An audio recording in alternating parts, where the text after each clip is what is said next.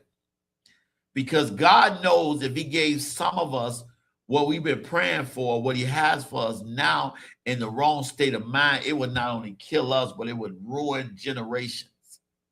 But many people don't get that because they're the weapon against themselves. Many people don't realize I've seen talent. I've seen musicians, players.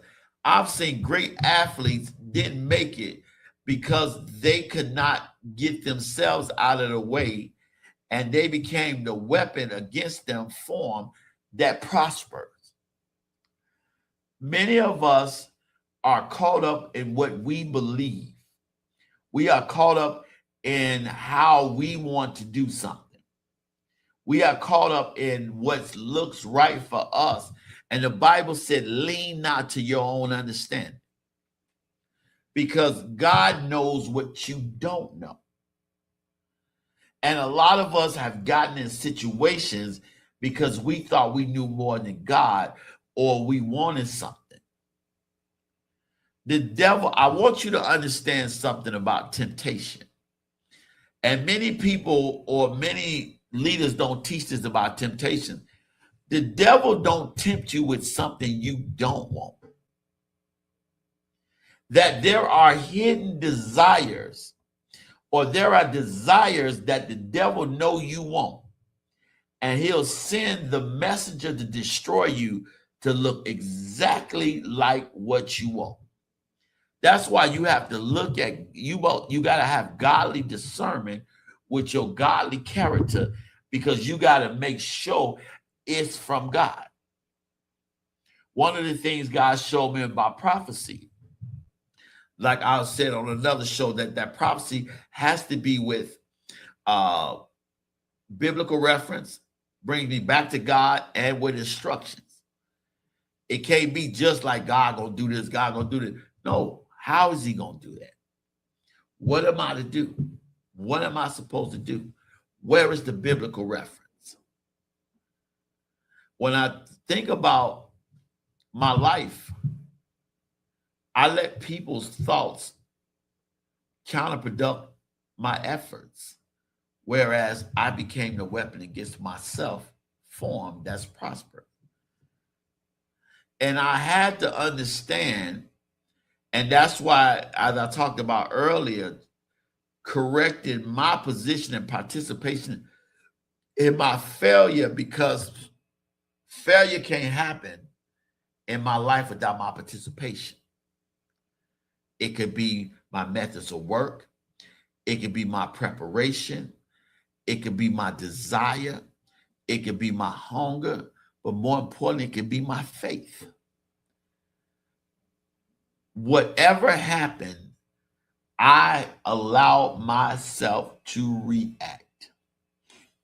When I was almost 600 pounds, 500 some pounds, 98 pounds, before my gastric sleeve surgery in 2016, one of the things that one of the trainers that trained me in the weightlifting said to me, I'm going to be tough on you. And he was. He cracked all kinds of jokes.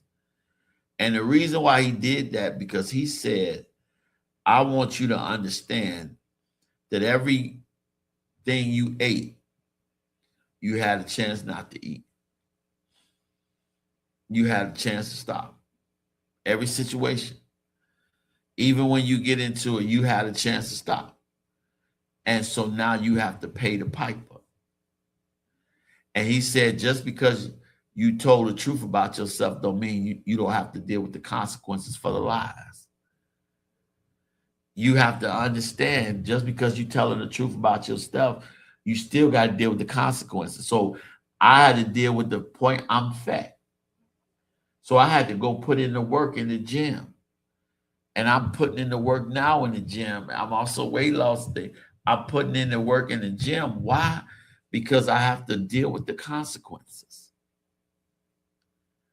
I had to understand that what I do to me is just as it is potent or serious as what somebody else do to me. If I treat me like nothing, how am I going to expect somebody else to treat me better? I really want you to understand that and get that. I really want you to think about that and truly understand that. How can I look at somebody else and the level of respect that they give me, and they may disrespect me, but I'm disrespecting myself? See, somebody I talked to today said something I thought was very good. They said, I love myself and I treat myself well. I'm just starting to say that at 52. I'm just starting to say that I love myself and I'm starting to set myself well. He asked me, he said, can you see yourself and others for who God made them to be outside of their worldly experiences? And I said, that's very hard, because some of the worldly experiences that people have been through, they still in. So it's hard for me to give, if you're in a situation, I know you're not your situation, not your was, but I also have to be and a cautious to look at, do I want to get into somebody's consequences? I can see you the way God created you, but I do have to ask myself, do I want to get in your situation? Do I want to get in your consequences? Because one of the things that really burns me up is when somebody say to me, I'm doing something, I'm doing everything on my own. Well, you're doing everything that you got in on your own. When you meet somebody, they can help you, but you are the manager of your life, like I'm the manager of my life. So I can't make you responsible for all the things I got in before I met you. So I can't say I'm doing all this by myself. You know, most people value you because you can help them. And they like, well, I'm tired of doing all this by myself. Okay, well, you got into all that by yourself. Where is it that we can start where we can both be our godly selves and we can see each other for who God made us opposed to our worldly experiences? You know, because if you're under a lot of stress, guess what? Your conversation is going to be stressful. Your interaction with me is going to be stressful. I don't care how beautiful you are. I don't want to be in a relationship or anything like a relationship with somebody that's not warm, somebody that's not kind, that somebody that's not just want to dump. I don't want to be in something like that. I can't grow in that environment. I can't grow with a person like that. If I got to do everything just to put you in a position to be nice to me, that means I'm going to have to do that for the rest of my life. No, thank you. When you rent an apartment, you want to make sure that apartment is clean and ready to be lived in. If somebody invited you, I remember looking at an apartment that was dirty, roach infested, and it was horrible. And the landlord had the nerve to review or view that apartment. I said, you got to be kidding me. You want to show me an apartment with dirt, junk on the floor? You want to show me an apartment where you see these roaches running all around the apartment, stank? But you want to show me that? One of the things that he said to me is when you can see yourself and another person who God made each other, then you can move to what God has for you. Many times conversations is people who want to break in for validation. Excuse me. When I said something to Dr. Thomas, I said, Dr. Thomas, I haven't had a decent conversation with anyone in my circle in a long time. Most of them just want to jump in and talk. I know some people that want to keep talking. They don't want to listen, period. All they want to do is talk, talk, talk, talk, talk. And he said the reason why is because they're rooted in their problems. They need validation.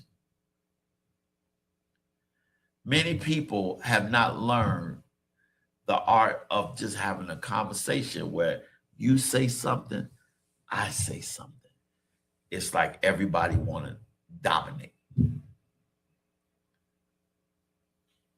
I want you to think about the blind man and Jesus. Jesus said we would do exceedingly abundantly what he did. But I want you to think about when it comes to seeing yourself, your godly self, because the devil's biggest fear is that we will see who we are in God. And that's the problem. When there was a blind man that Jesus led him out, and Jesus put spit and mud on his eyes, and he told him to open his eyes, and he said, I see men and women that look like trees moving around. And I see a rock. Now, I want you to think about what happened, that God showed him how he sees him. I see men and women like trees. And see, it is so important that you see yourself the way God sees you in any situation. And then God washed his eyes and he had normal sight.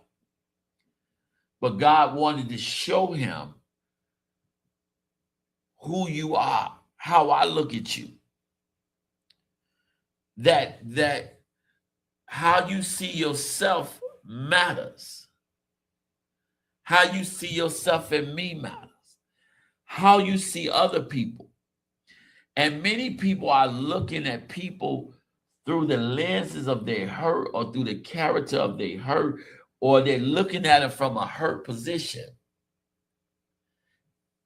One of the things that I looked at that hit me the hardest in therapy session was when I looked at the same people in my life from a healed position, I realized I lost some good people. Because hurt people can't see valuable people. And hurt people can only see valuable people and valuable people gone. They can't see it immediately because they're too busy hurt. And their validation comes from their hurt, so they don't see it. And they only see it when it's with somebody else. You know? And you can't say that it doesn't hurt when you see somebody who you knew you loved and you cared about happy with somebody else. Most people won't admit that. That you know that you and this person should have been good. Y'all should have been happy. Y'all should have been great. But you guys couldn't get it together because you couldn't let go of what you're dealing with. Because many people, watch this, won't let go of what already let go of them. Every time you reference what you've been through, you won't let go of what has already let go of you. I guarantee you those people that you're talking about, you're thinking about, you're going over it and over again, they ain't gave you a second thought. He said many people won't let go of their past because they have no future or present identity. Many people, when you look at that, how they see themselves, they honestly believe that God gave them a ministry birthed out of pain and not him. They give more praise to their situation or to the devil than they do God. You know, girl, let me tell you what happened to me. Dude, let me tell you what I've been through and studied. Girl, look what God brought me through. Look what he did. Hey, bro, check out how God blessed me. The blind man saw trees moving. And tree is strong, planted, strong. But the trees were moving, men and women. How do you see yourself? I look at my life differently now because I truly understand how much I've worked against myself. I truly understand what I could have done differently. I truly understand now, you know, when you look at situations, whereas I wanted to lead something, but I realized I can work in it and then eventually be the leader anyway. Many people don't get the fact that what God has for you is for you, but you can still work.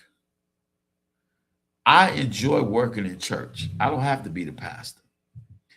I don't have to be the leader. I know God made me one. I know God has gifted me to ministry, but I don't have to be that person. I'm okay with mopping the floors. I'm okay with cleaning the place. I'm okay with praying. I'm okay with teaching Sunday school. I'm not trying to, I just want to work. But I've understood that if I see myself the way God, I don't let little stuff get to me. Who are you outside of your worldly experiences? You remember when you were a kid, you had so many dreams, so many admirations. You wanted to be so many great things, and you couldn't. You know, you could have been. But for some reason, you did.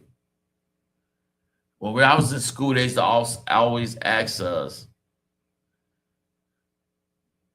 what do you want to be when you grow up? What do you want to do?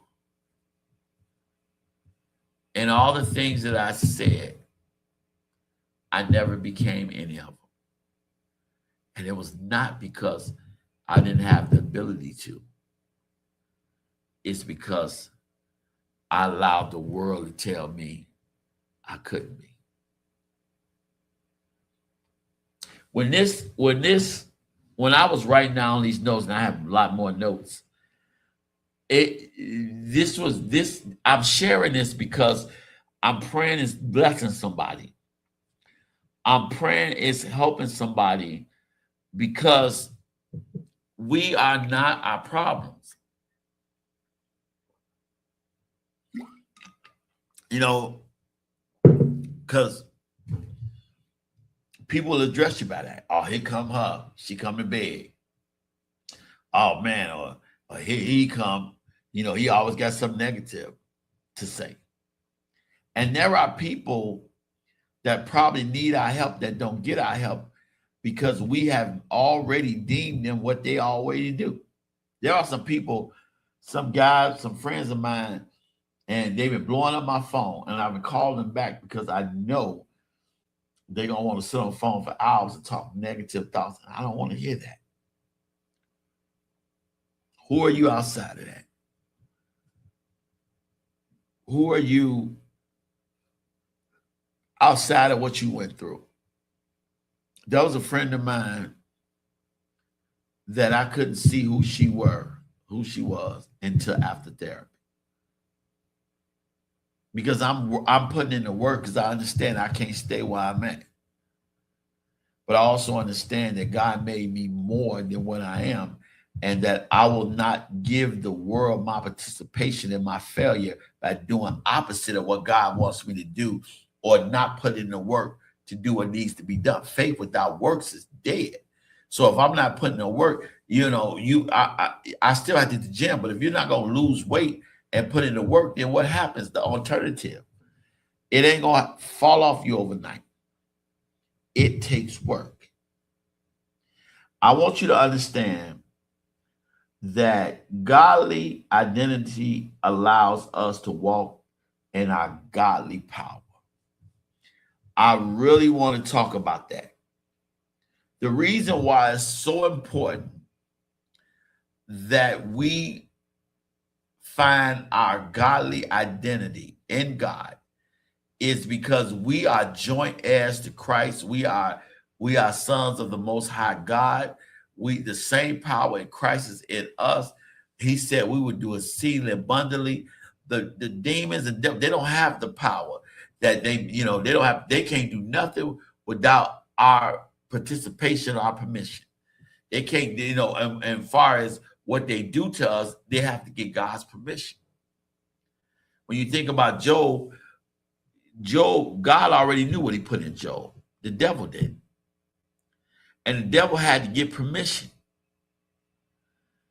And he told him what he could do. And what happened? He blessed Job with double. And we have to understand is once we find our godly identity, we understand. We get it. We make a difference.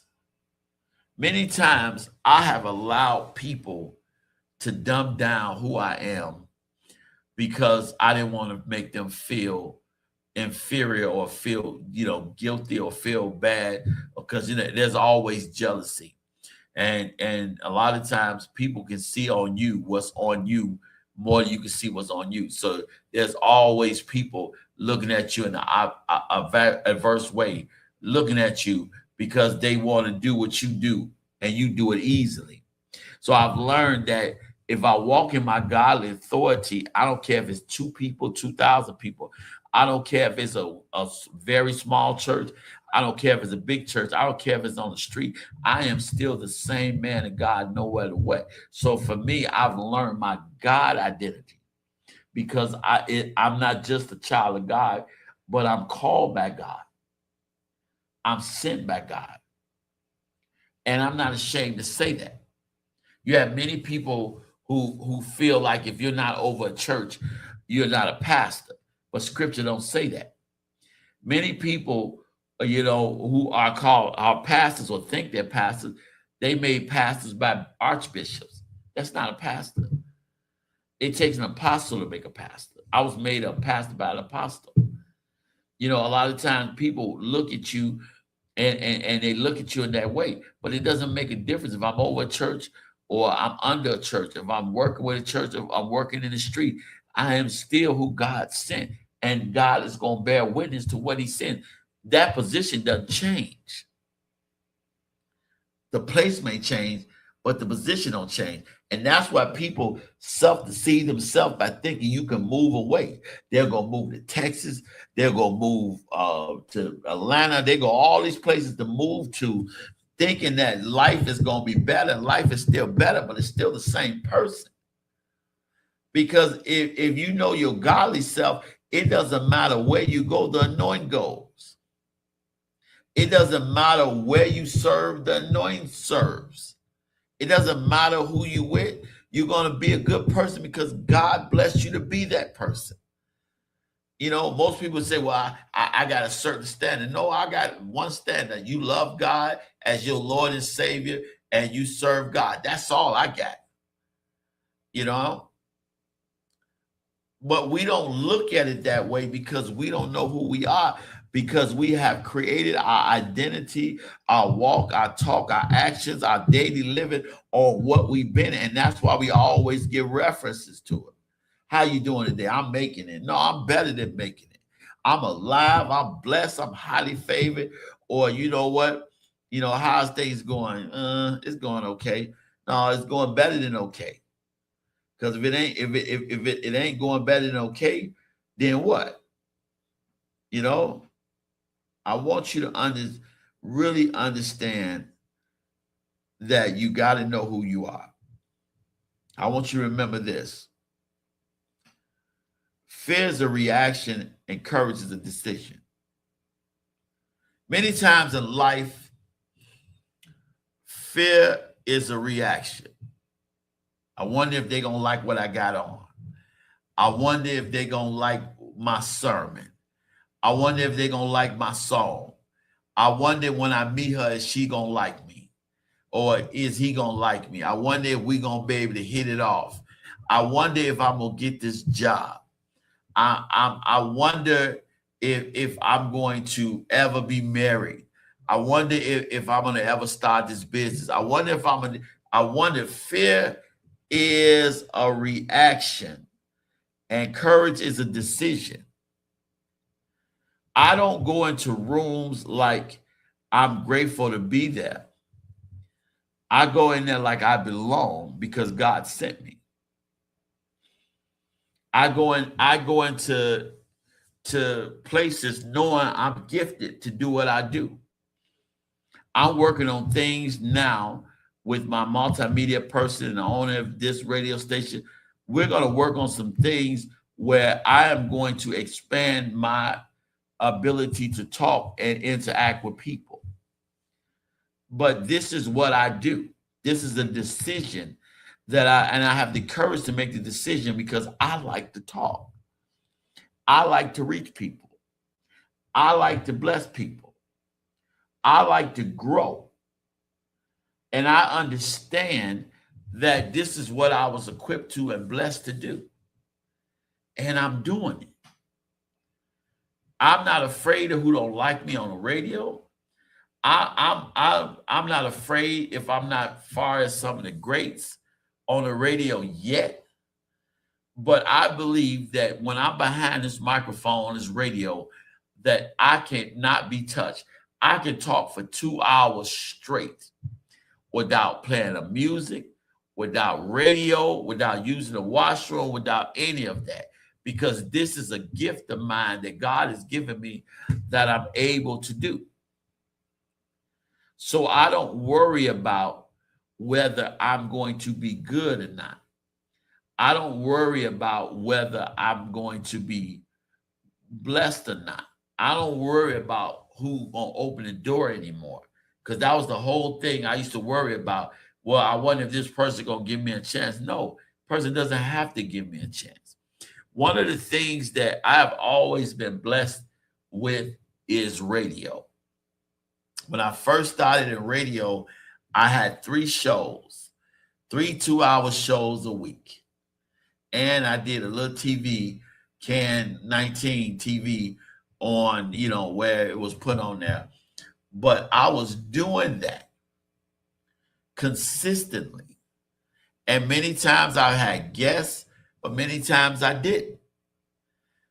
Some of the people say, man, I've never seen somebody that can sit and talk for 2 hours and it's effortless to them. That's because this is the gift I'm given. I put in the work with studying because I have to find me in God. I have to find me outside of my struggles. I have to change my position. I have to understand that greatness is work for. I have to understand that I cannot allow anything that is outside of God in my character. Now, am I going to be right? No, I mess up. I sin every day. I do some stupid stuff. I know I do. But I'm human. And I know God has a plan. He always has a plan.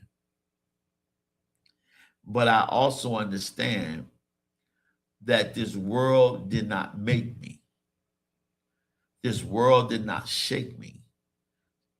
God created me. And even though the world tried to break me, take from me, all it did was make me into a better person. I am who God made me to be. I am not my was. And one of the things that Dr. Thomas told me was, it is very hard to see yourself in the mirror. It is very hard to look in the mirror and look at the reason why you're in the place you've been in. It is really hard when you say to yourself that I am going to let stuff go and you don't. It is very hard to say that I am the weapon against myself formed that is hurting me. It's hard. I cried. Because I didn't know Corey Wright outside of problems. It's easier to blame somebody else for what they've been through. I've read where there are people who had horrific traumas when they were younger, now multimillionaires doing great things because they changed their position. Am I the weapon against myself that's stopping me from prospering? One of the main things that I used to do was run from situations that I didn't want to change me to be in. And what I mean by that, in the positive and in the negative, because in the positive, if somebody's trying to change me into something that God didn't create me to be, I have to leave. But then in the negative sense, that there were opportunities that I could have had if I would have changed what I did, how I did it, and how I seen it. There are a lot of people that mean well, but hell is paved with people who mean well, have good intentions, but evil ways. What is it about you that has you in the same place you've been in for years? Was it about you that keeps you from going? And sometimes it's just being quiet. God had to anoint me to keep my mouth closed about the things that's going on in my life. God had to anoint me to understand that I am responsible for my life and the way I live it. What is it about me that I had to change? I'm at peace right now because I realize that if I know who I am in God, I don't have to beg when I pray. Many people are begging because they don't know who they are in the kingdom authority and declaring it. Many people are like, God, give me this, God, give me that. God, in the name of Jesus, I am this. God, I have this. God, I have this business. God, I am this successful radio person. I have this book published. I am doing what you call me to do. I am that. But many people beg because they're asking from a distance. They're asking from a distance because they are too busy trying to get out of something and study to get into God's purpose. God will never give you vision without provision. And God will never take you somewhere he's not there. He already knows what you need. And the devil plays on your pain that you have in your character and make it fuel your interactions. That's the reason why people are mad and short with you. There are people that are angry with you because you won't help them out of situations they got themselves in. But they're mad at you. There are people who are looking at you like you're the bad guy because you're working on self-preservation.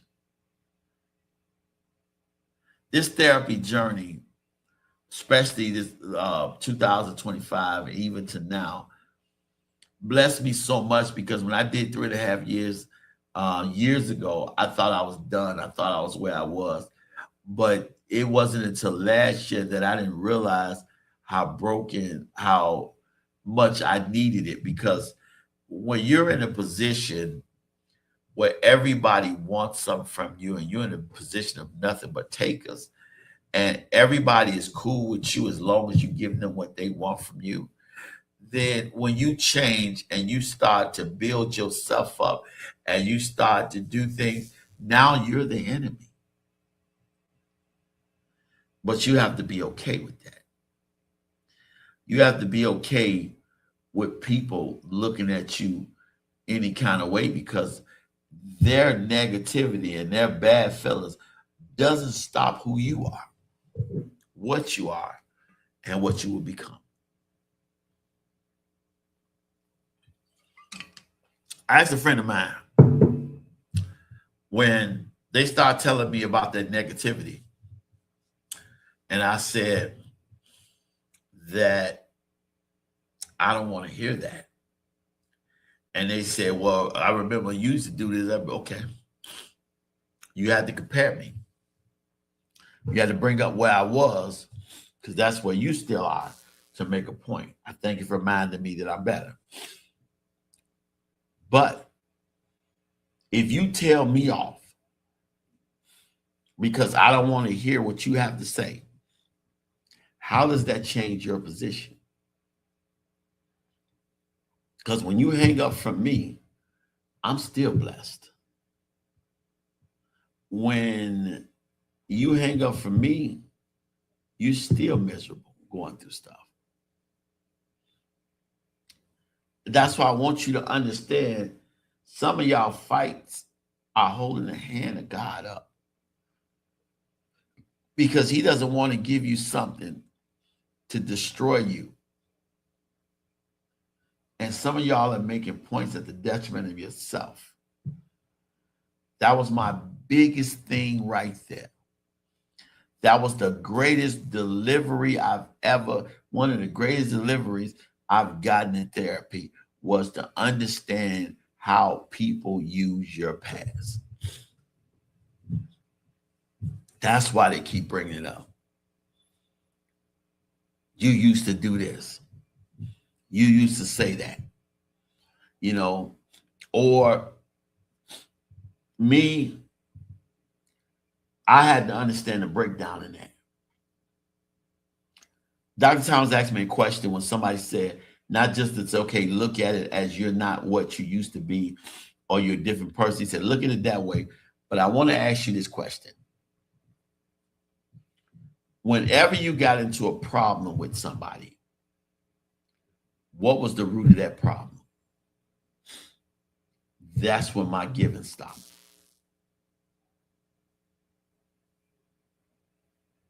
When people can't get what they want from you, you become the enemy.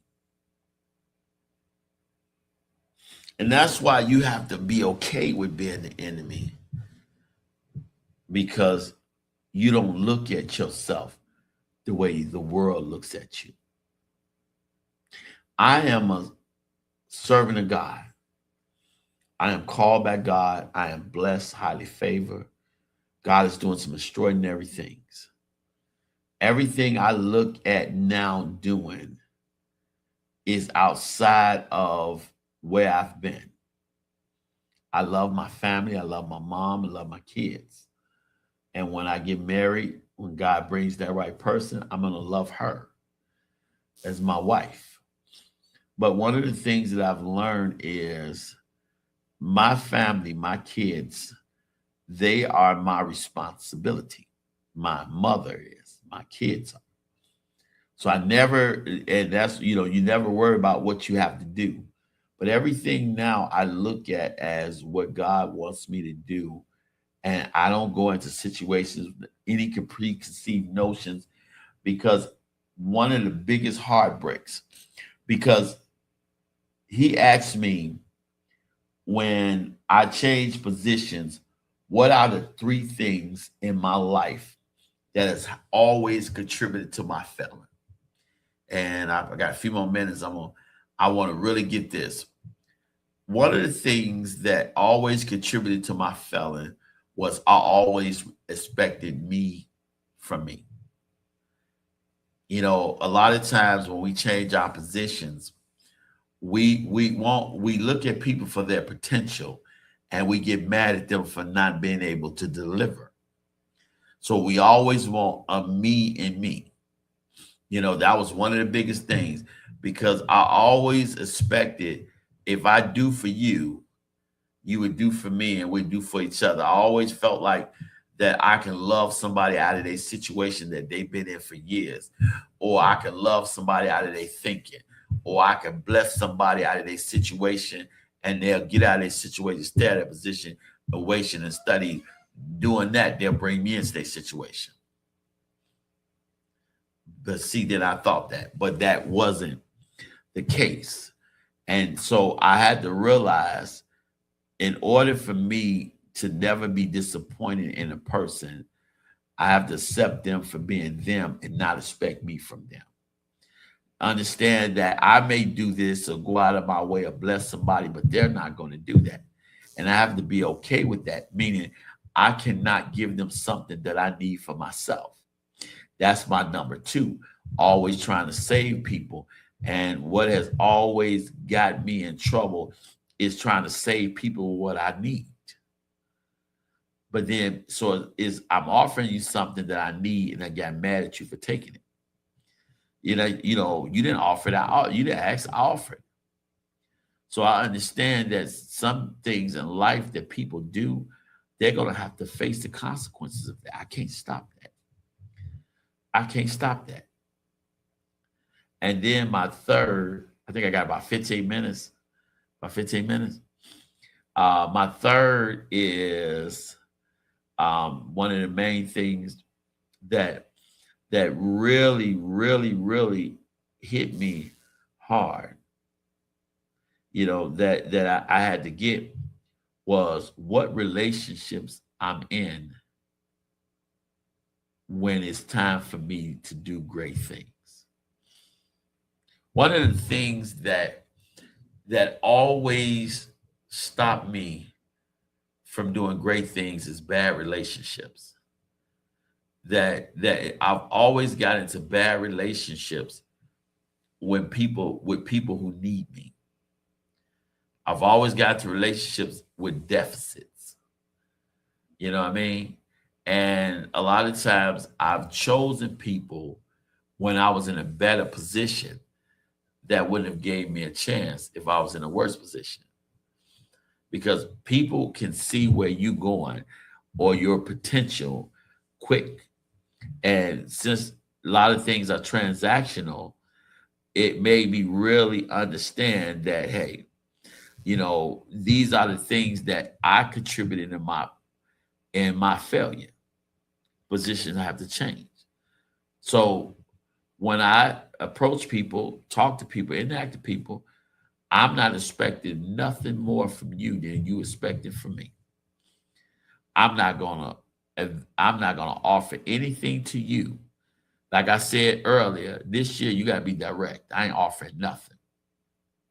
You want my help? Say it. Hey, I need you to do this. Fine. I'll do that if I can, if it's okay. But other than that, no, I'm not doing it. I'm not offering. Two, I can't save everybody. You're the manager of your life. I can only add to what you have, but I can't take a deficit being with you. If you're doing everything on your own, as you say, it's because you created that own, not me. I will not pay for another deficit that is not mine or I didn't help you get into. That's just me. That's just me. Why am I doing that? Because I have to grow. I cannot smother myself, drown myself, belittle myself, bring myself down just so I can help somebody in a situation that they were in. And third, I watch my relationships. I'm not in a relationship because one of the things that I understand is I do greater work by myself. But if I'm not in something with somebody that can grow to something greater, then I don't want to be in it. I don't want to get into a situation where I'm wallowing with you and you don't want to do no work. You know what I mean? One of the things I will never do is to get myself in another relationship where I go backwards. I will never be in a relationship whereas you give me what you think I want because that's what you want to give me. You can keep that. Because what people don't see is the hard work behind the scenes. They don't see that. They have no clue of that. They're just looking at what it is they see. So you have to ask yourself, who are you outside of your problems and your struggles? And are you going to change your position in your issues? Are you going to change your position? Are you going to do something different? When you got a chance to cuss that person out, are you going to cuss them out? Are you going to pray for them? There are many times that I've been blessed that I had the opportunity to hit somebody, that I had the opportunity to knock somebody out who did me wrong, that they set me up, whereas they needed my help, and I could have left them hanging like they left me hanging or did them wrong, and I didn't. Matter of fact, I blessed them because I realized that I had to do something different. And it may not change the outcome with me and that person, but it changed the outcome. We were not created to be dictated or shaped by the world, but the renewing of our mind to be in Christ. Now, it's not saying that the world is not tough. It's not saying that we're not going to go through stuff. Look at what our Savior Jesus Christ went through. We gonna go through things, but it's different going through things with God than it is without Him.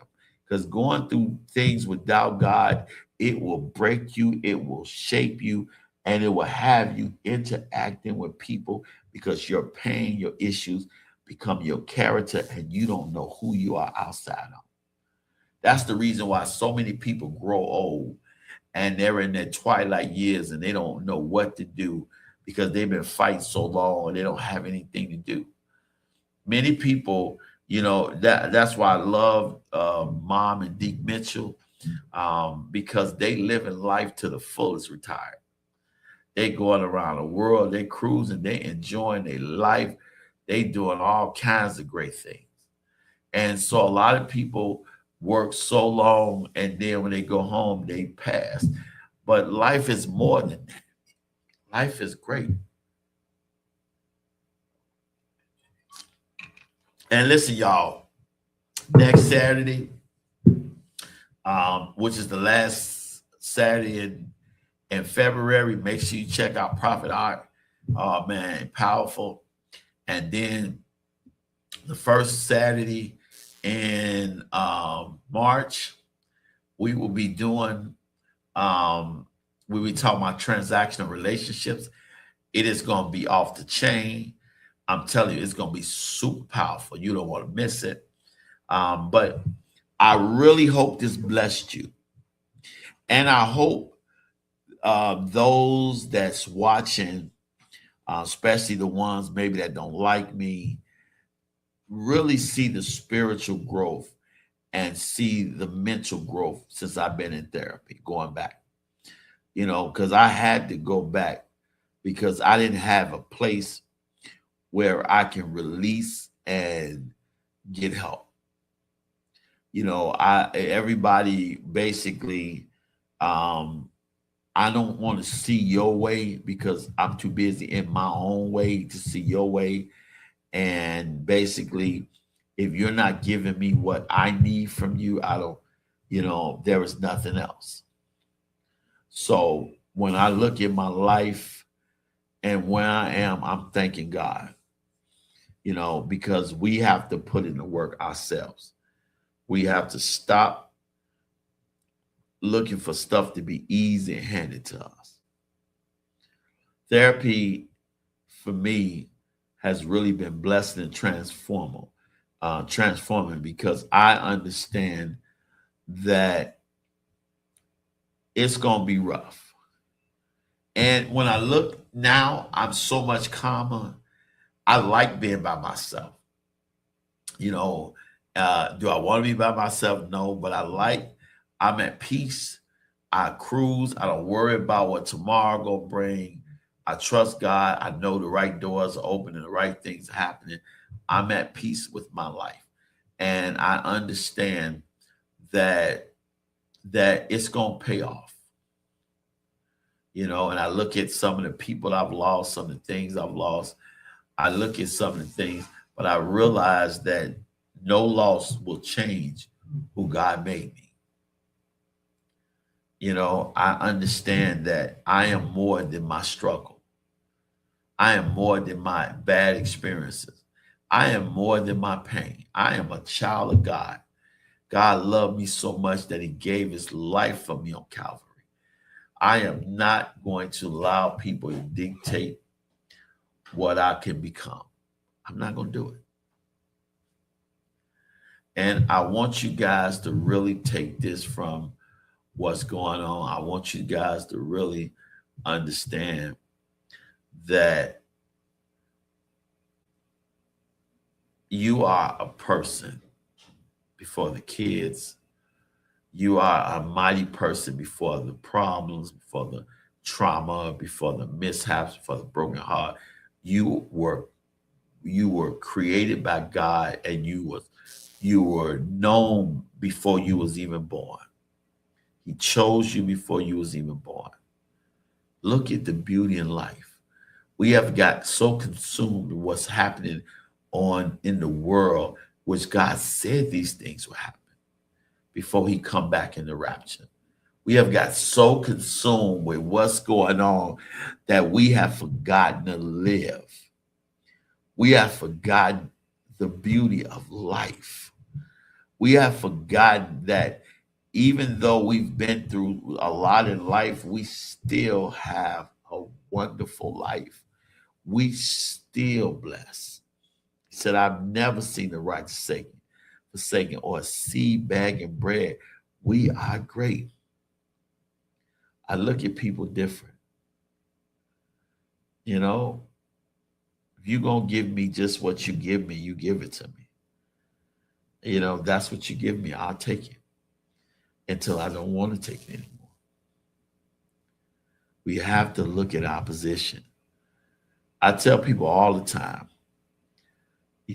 you're not going to get me over talking me. I know a lot of people. One thing I say, and I want to end the show on this. My therapist said to me, and I say the same thing, is that getting away from negative people and getting away from negative things is stopping your participation in the parts that's making you fall. Many people get mad at you for blocking them. Many people get mad at you for hanging up on them. But you don't have to participate. I'll tell anybody, any given time, that if I am on the phone with you and you're going to loud talk me and go in, I am going to hang up, because there is no value in that. And if I don't have you then, now I don't have you then. You know, it's no value in that. I am not going to force anything in life, because God already worked it out and he's already done it. You have to see yourself different. You have to see yourself as one of those trees the way God sees you. You have to see yourself better, even if you may not look like it now. You have to know that you know that you know that God is going to do it and it's already done. You have to have peace in yourself. You have to stop letting the storm take that away from you. Stop letting people take that away from you.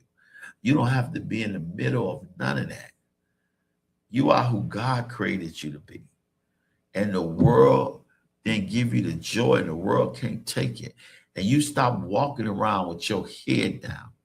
You walk strong. Know you strong. Know you great. Know you powerful. Know you can do all things.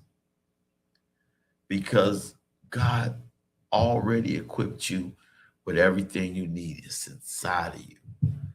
You have to clear off everything from around you so you can see you, so you can know you, so you can know who you are in the kingdom. You can know whose you are. Stop trying to be what God never called you to be. God never told you to do that. Understand the difference between busy and effective. There are a lot of people who are busy, but there's not a lot of people who are effective, because you can't be effective if you don't know who you are in Christ. You can be busy. You can do all the work in the world, but if God didn't tell you to do it, it means nothing. But then you can do what God says do. And it may not look like a lot, but it's a lot to God. People of God, I thank you for tuning in. Again, tune in to Prophet Art. Also, go get help. You know, talk to anybody, talk to somebody. I'm a big advocate for mental health therapy. It blessed me. But if you want to do that, you can do that. Also, remember, be the change you want to see. You are great. Never forget that. And the last thing, you are who God made you, not who the world says you have to be. Bye. Go to your Apple or Google Play Store and download the WVTC Gospel Radio app today. You can also say, Alexa, play WVTC Radio Skills. Would you like to play WVTC Radio Network? Absolutely. Download it today. Views made on the preceding program are not those of WVTC Radio, iNetworks Communications, or their financial supporters. Winning victory through Christ, WVTC Allsip Chicago, and iNetworks Communication Station.